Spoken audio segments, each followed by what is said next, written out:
Hello hi नमस्कार, मैं हूं अनोखा अंकित और द अनोखा शो के सेगमेंट फैक्टोरियल में एक बार आपका फिर से स्वागत है।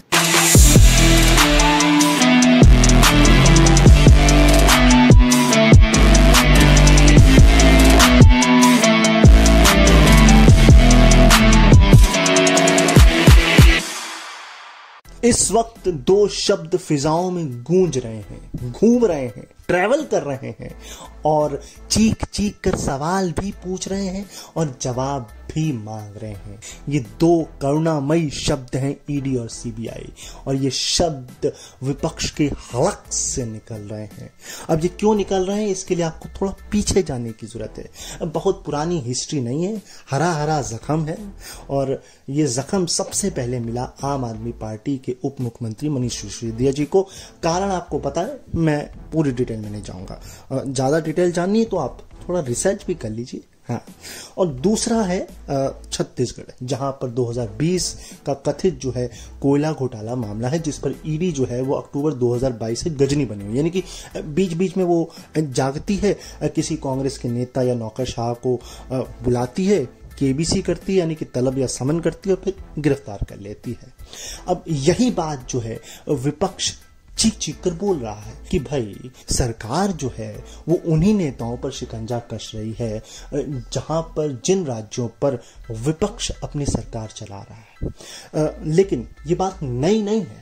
ये बात आप इस नजरिए से भी समझिए कि 2013 में जब यूपीए का कार्यकाल था तब सुप्रीम कोर्ट ने टिप्पणी की थी कि सीबीआई जो है वो सरकारी तोता बन गई है, यानी कि वो भी जो है यही काम कर रही थी, अपने विरोधियों को दबाने की कोशिश कर रही थी। ये नई बात नहीं, और मैं खुद इस बात को डिफेंड नहीं कर रहा हूं कि ऐसा क्यों हो रहा है या ऐसा नहीं होना चाहिए। मैं बस बात ये कर रहा हूं कि बीते 9 सालों के अंदर ईडी ने किया क्या है। कहने का मतलब ये है कि जब तो आप विपक्ष में हैं तो सब घोटाला सी है, लेकिन जैसे ही आप पाला बदल के पक्ष में आते हैं सब चंगा सी है। आज इसी पे बात करेंगे कि ऐसा किन किन के साथ हुआ है कि जब घोटाले से वो चंगा सी में बदल गया है। आज का एपिसोड इसी के ऊपर है। इस कड़ी में सबसे पहला नाम है एनसीपी के नेता नवाब मलिक का। अब देखिए, इनका अगर आप बायोडेटा जानना चाहते हैं तो फिर आप रिसर्च कर सकते हैं। मैं सिर्फ मुद्दे पर आता हूँ। मुद्दा यह है कि बीते साल 23 फरवरी 2022 को ईडी ने इनके साथ केबीसी खेला, यानी कि एक लंबी चौड़ी पूछताछ की और उसके बाद इनको धर लिया। मामला क्या है? मामला 22 साल पुराना है। सोचिए, हम 22 साल बाद जागे हैं कोमा से। ऐसा लग तो ऐसा ही रहा है, अब ऐसा है कि नहीं ये मुझे नहीं मालूम है। लेकिन मामला ऐसा है कि इन्होंने एक जमीन खरीदी, वो भी बाजार से बहुत कम दामों पर, और वो भी कोई ऐसी वैसी जमीन नहीं खरीदी, बल्कि दाऊद इब्राहिम की बहन हसीना पारकर के करीबी सलीम पटेल से खरीदी। इसीलिए ईडी ने इन्हें prevention of money laundering act यानी कि PMLA के अंतर्गत धर लिया है। लेकिन मामला सिर्फ इतना सा नहीं, मामला इसके आगे भी है, और वो ये है कि जनवरी 2021 में इनके दामाद समीर खान को भी एनसीबी ने जो है वो एक ड्रग्स के केस में गिरफ्तार किया। और अक्टूबर 2021 हम कैसे भूल सकते हैं, विच हंट की तरह जो है पूरी मीडिया दौड़ पड़ी थी आर्यन खान के पीछे, जो कि शाहरुख खान के बेटे हैं। उसके बाद क्या, इनका जोश भी जाग गया। इन्होंने भी धड़ाधड़ प्रेस कॉन्फ्रेंस की नवाब मलिक ने, और ये आरोप लगाया एनसीबी और बीजेपी पर कि ये जो सारा मामला है बेसिकली ये साजिश है और आर्यन को किडनैप किया गया है और ये मामला पूरा फर्जी है। अब देखिए, इसे मैं और आप प्रूफ नहीं कर सकते हैं, लेकिन इसे कौन प्रूफ कर सकता है? अदालत।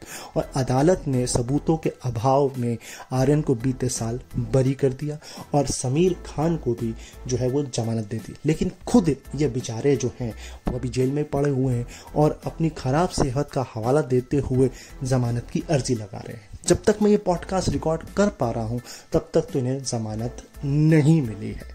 कहने का मतलब ये है कि आपको अपने आप को पहले क्लियर रखना है, फिर आपको सामने सवाल दागना है। और दूसरा, ये गलत तो बोल नहीं रहे थे, क्योंकि अगर ये गलत बोल रहे होते तो कोर्ट तो फिर छोड़ेगा थोड़ी ना, कोर्ट बरी थोड़ी ना करता आर्यन को। तो बाकी अब आप सब जो है वैसे ही समझदार है। अब बात एक दूसरे व्यक्ति की करते हैं, ये भी महाराष्ट्र के हैं, लेकिन इनकी कहानी जब आप सुनेंगे तो आपको इसमें से हिपोक्रेसी की महक आएगी, तो थोड़ा ध्यान से सूंघिएगा। दरअसल इनका नाम है नारायण राणे।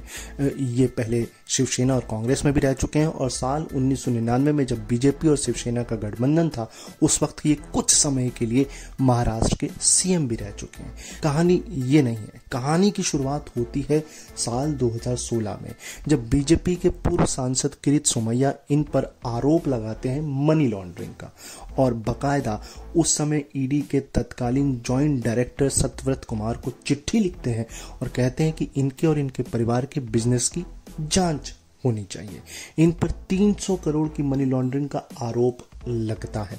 और उसके बाद अक्टूबर 2017 में ये अपनी खुद की पार्टी बनाते हैं, कांग्रेस से अलग होते हैं। पार्टी का नाम होता है महाराष्ट्र स्वाभिमान पक्ष, और ये एनडीए के साथ के गठबंधन का ऐलान भी कर देते हैं। उसके बाद क्या है, उसके बाद दाग अच्छे दाग धुल गए। जी हाँ जी, कोई जांच नहीं, कोई जो है कार्यवाही इन पर नहीं हुई, और इस वक्त ये करंट में केंद्र सरकार में मंत्री भी हैं। अब मैं आपको बता देता हूं कि एक्चुअल में हुआ क्या है। हुआ ये है कि साल 2019 के अंदर केंद्र सरकार ने एक नोटिफिकेशन जारी किया और जो है ईडी को पीएमएलए एक्ट के तहत कुछ स्पेशल पावर्स दे दी, क्योंकि पीएमएलए एक्ट में साल 2019 में बदलाव किए गए। सेक्शन 17 के सब सेक्शन 1 में और सेक्शन 18 में। पहले रूल ये था कि कोई और जांच एजेंसी जब अपनी एफआईआर या चार्जशीट में पीएमएलए एक्ट को शामिल करती थी तब ईडी उसकी जांच करती थी, लेकिन नए रूल्स के अनुसार ये काम अब ईडी स्वयं कर सकती है, स्वयं ही एफआईआर कर सकती है, स्वयं ही गिरफ्तारी कर सकती है, स्वयं ही किसी के आवास पर जाकर के सर्च कर सकती है, छापेमारी कर सकती है और गिरफ्तारी कर सकती है। तो क्या बेहतरीन जो है शक्तियां ईडी को अब प्राप्त हो चुकी हैं। पीएमएलए एक्ट में जो ये संशोधन किया गया है इसे आपको थोड़ा और गहराई से समझना होगा। दरअसल इसे मनी बिल की तरह पेश किया गया, और मनी बिल का फायदा ये होता है कि इसे राज्यसभा में पेश नहीं करना होता है, बल्कि राष्ट्रपति की सहमति लेकर लोकसभा में पेश किया जाता है और वहीं से ये डायरेक्ट जो है कानून बन जाता है। यही आरोप विपक्ष ने लगाया कि इस बिल में मनी बिल जैसा कुछ भी नहीं है, फिर भी सरकार इसे मनमाने तरीके से इस्तेमाल करने के लिए ऐसा कर रही है। और साल 2019 में बीजेपी के पास राज्यसभा में बहुमत भी नहीं था, तो ऐसा क्यों किया गया ये आप समझ सकते हैं। इस संशोधन को सुप्रीम कोर्ट में चुनौती भी दी गई, जहां पर कोर्ट ने इसको वाजिब माना, सही माना, और केंद्र सरकार ने भी कहा कि हमें जो है अनियमित जो गड़बड़ियां हो रही हैं, वित्तीय गड़बड़ियां हो रही हैं बहुत ज्यादा भयंकर, उसके लिए ईडी को स्पेशल पावर देना जरूरी है। तो मैं कब कह रहा हूं मत दीजिए, लेकिन क्या वो तराजू के दोनों पलड़ों पर बराबर है? कहीं एक तरफ ऊंचा और एक तरफ नीचा तो नहीं है? बस मैं ये जानना चाहता हूं, ये समझना चाहता हूं और ये कहना चाहता हूं। लिस्ट को थोड़ा और आगे बढ़ाते हैं और अगले नाम का जिक्र करते हैं, और ये नाम है हेमंत बिश्व शर्मा। करंट में असम के सीएम है, लेकिन उससे भी ज्यादा अपने बयानों के लिए फेमस रहते हैं। बयानों पर नहीं जाएंगे, सीधे मुद्दे पर आएंगे, और मुद्दे की शुरुआत होती है कि ये एक समय असम कांग्रेस के स्वास्थ्य मंत्री थे और तरुण गोगोई सरकार में एक पावरफुल मंत्री थे, लेकिन 2011 के चुनाव के बाद इनके और तरुण गोगोई के बीच के रिश्ते जो है वो खराब होने लग गए, और जुलाई 2014 को इन्होंने कांग्रेस को टाटा बाय बाय कर दिया। लेकिन कांग्रेस को टाटा बाय बाय करने से ठीक पहले ही इनका नाम जो है शारदा चिटफंड केस में जोड़ दिया गया। अगस्त 2014 में गुवाहाटी स्थित इनके निवास पर और इनके न्यूज चैनल न्यूज लाइव पर सीबीआई ने छापेमारी करी। ये न्यूज चैनल इनकी पत्नी के नाम पर है।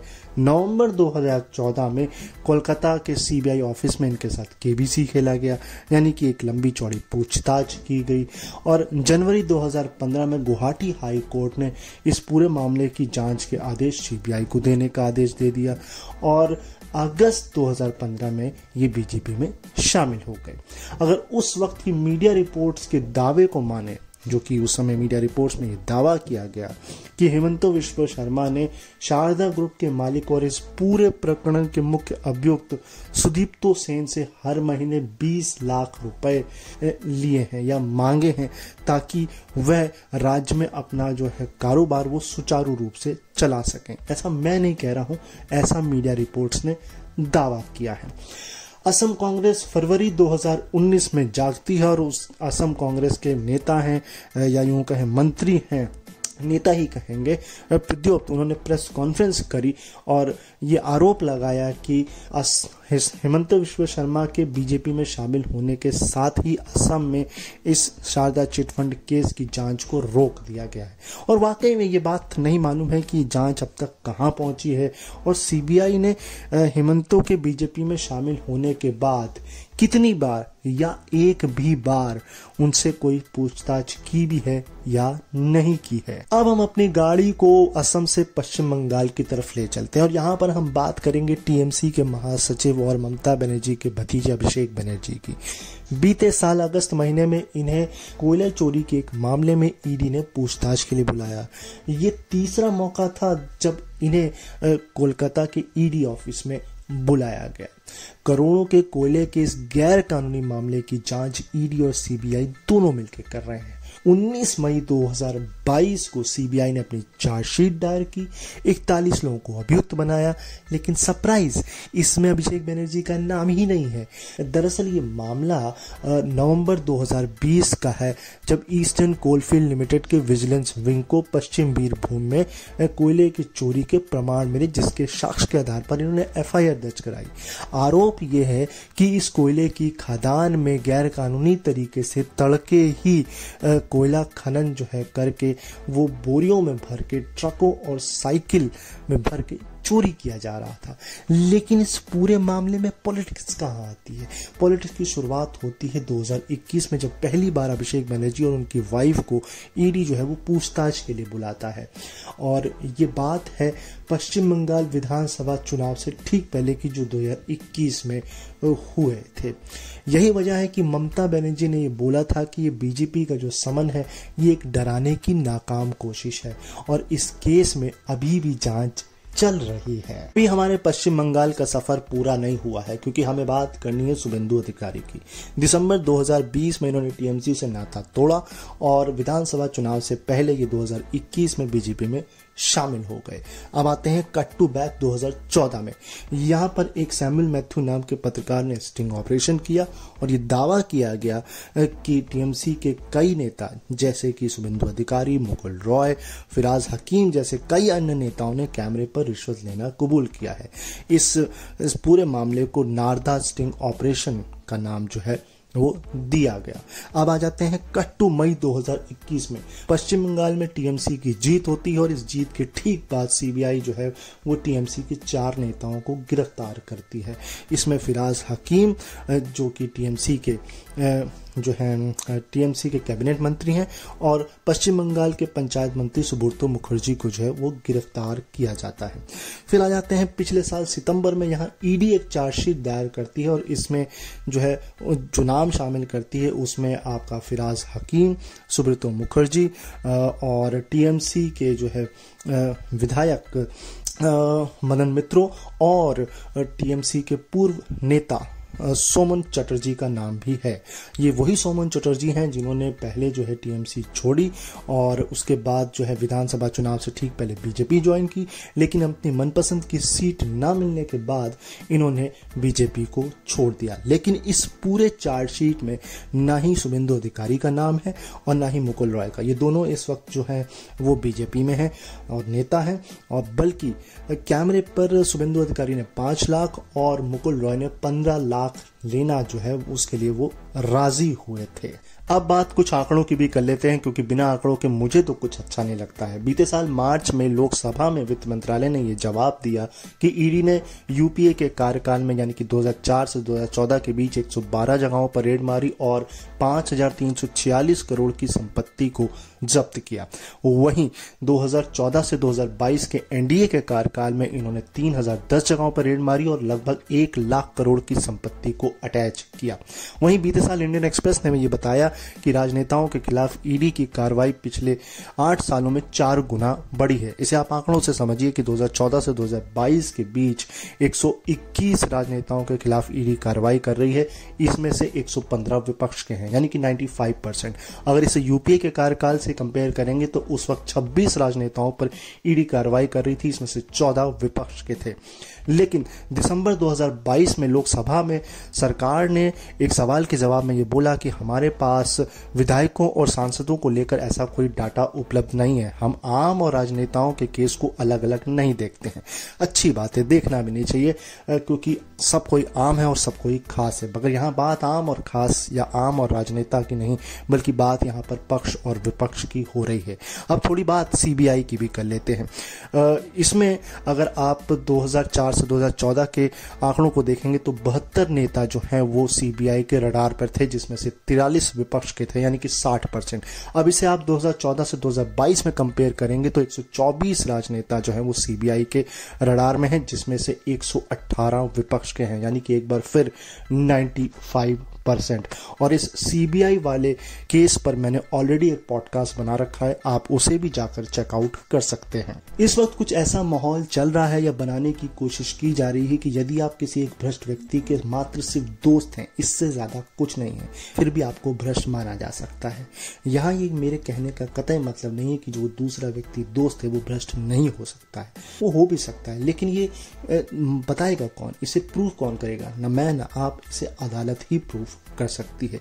एक एग्जाम्पल से समझिए। आपको पता है महाराष्ट्र में जब वो एक हाई वोल्टेज ड्रामा चल रहा था एकनाथ और उद्धव गुट के बीच कि रियल शिवसेना कौन है, ठीक उसी फिएस्टा के बीच में जो है संजय राउत, जो कि बीजेपी के खिलाफ बहुत ज्यादा मुखर रहते हैं, उन्हें 27 जुलाई 2022 को ईडी समन करती है और 1 अगस्त 2022 को उन्हें मुंबई के गोरेगांव के पात्रा चौल रिडेवलपमेंट के मनी लॉन्ड्रिंग केस में गिरफ्तार कर लेती है।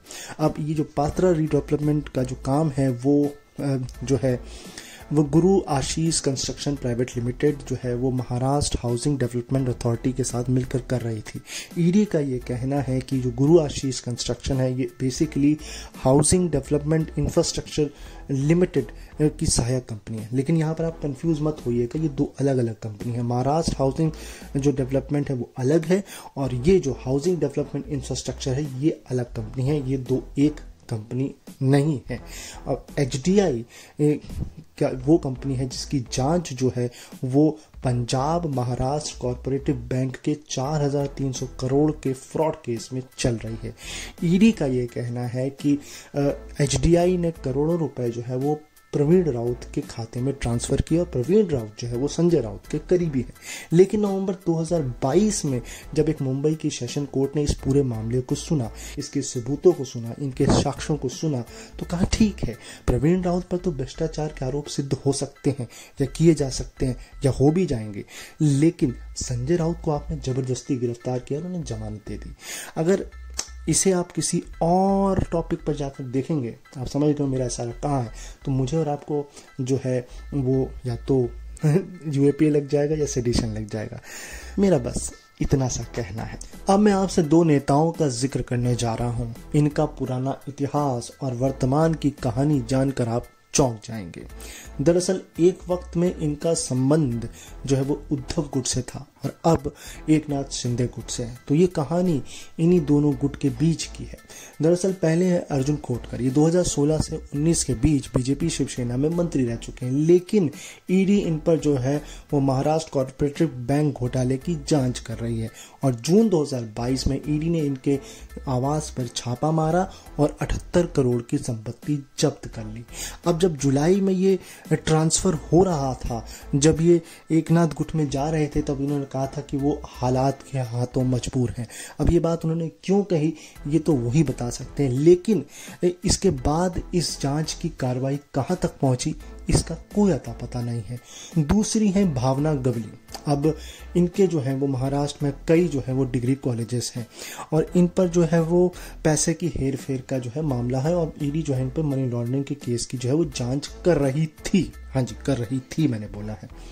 और आरोप ईडी ने ये लगाया है कि इन्होंने एक एनजीओ को प्राइवेट लिमिटेड कंपनी में बदल दिया है और इन पर करोड़ों रुपए के घोटाले का जो है वो मामला है।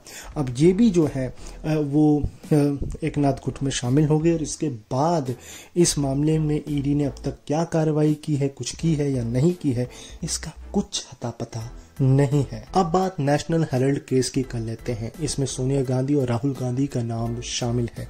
ये केस सुब्रमण्यम स्वामी ने 2012 में दर्ज कराया था और इसमें 2 धाराएं लगी हुई थी, 120 आपराधिक साजिश और 420 धोखाधड़ी, लेकिन इसमें पीएमएलए की कोई भी धारा शामिल नहीं थी।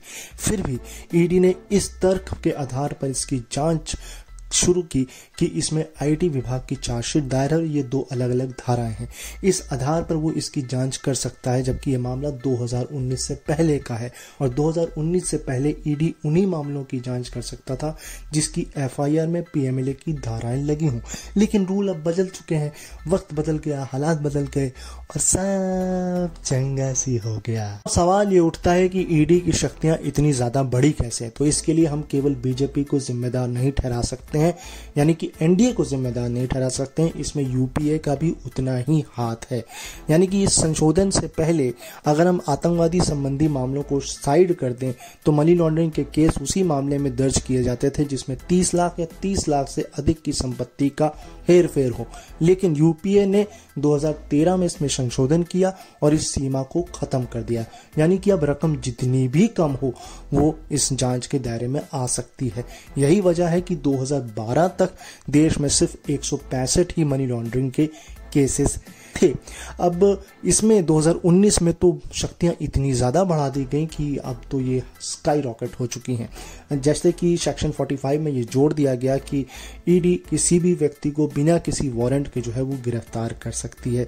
इतना ही नहीं, गैर कानूनी तरीके से बनाई गई संपत्ति को भी इसके स्कोप में ला दिया गया। यानी कि किसी व्यक्ति ने अगर गैर कानूनी तरीके से कोई संपत्ति प्रत्यक्ष या परोक्ष रूप से बनाई है तो उसको भी ईडी जांच कर सकता है। वहीं अगर पुलिस किसी व्यक्ति को समन करती है तो उसे उस व्यक्ति को या अब बताना होता है कि वो उसे अभियुक्त के तौर पर समन कर रही है या गवाह के तौर पर, लेकिन ईडी को ऐसा कुछ भी बताने की जरूरत नहीं है। वहीं ईडी की अधिकारियों के सामने अगर आप कोई बयान देते हैं तो वह उसे सबूत के तौर पर पेश कर सकती है, लेकिन बाकी अन्य मामलों में जब तक आप मजिस्ट्रेट के सामने अपना बयान नहीं देते हैं तब तक वो कानूनी रूप से वैध नहीं माना जाता है और ऐसा सीआरपीएफ की धारा 164 के अंतर्गत आता है। इतना ही नहीं, उस किसी अन्य मामले में किसी व्यक्ति को एफआईआर की कॉपी मांगने का अधिकार है, लेकिन मनी लॉन्ड्रिंग के इस केस में ईडी को ऐसा करने की जरूरत नहीं है। यानी कि अभियुक्त के पास ऐसा कोई अधिकार नहीं है, यानी कि उसे पता ही नहीं चलता उसके ऊपर धाराएं कौन से लगाई गई हैं जब तक ईडी अपनी चार्जशीट ना दायर कर दे। और ईडी को चार्जशीट दायर करने के लिए 60 दिनों का वक्त दिया जाता है। इतनी सारी मुश्किलों के बीच ये दलील दी जाती है कि यही वजह है कि अभियुक्त को खुद को साबित करने का बोझ खुद के ऊपर होता है। उसे जमानत मिलने में मुश्किल होती है, उसको यही नहीं पता होता है कि उसके ऊपर धाराएं क्या लगाई हैं, यानी कि वो अपने बचाव में जो है वो बहस ही नहीं कर सकता है कोर्ट में, जब क्योंकि उसे पता ही नहीं है, क्योंकि उसे एफआईआर की कॉपी मिली ही नहीं है। यही सारी वजह हैं जो इस पीएमएलए एक्ट को, इस मनी लॉन्ड्रिंग के मामले को या ईडी को बहुत ज्यादा पावरफुल और कठिन बना देती हैं। ये था आज का एपिसोड। आई होप आपको आज का पॉडकास्ट पसंद आया होगा। अगर आपको ये पॉडकास्ट पसंद आया तो रेटिंग जरूर दीजिएगा और अगर आप इसे यूट्यूब पर सुन रहे हैं तो लाइक जरूर करिएगा, क्योंकि लाइक करने से ही लोग तक ही ज्यादा से ज्यादा पहुंचता है। कमेंट करके भी बता सकते हैं कि आपको ये एपिसोड, ये जानकारी कैसी लगी और उम्मीद करता हूं आप इसे ज़्यादा से ज़्यादा लोगों तक शेयर भी करेंगे। मैं आपसे फिर मुलाकात करूंगा, फिर किसी एपिसोड में, फिर किसी पॉडकास्ट में, फिर किसी नए टॉपिक के साथ।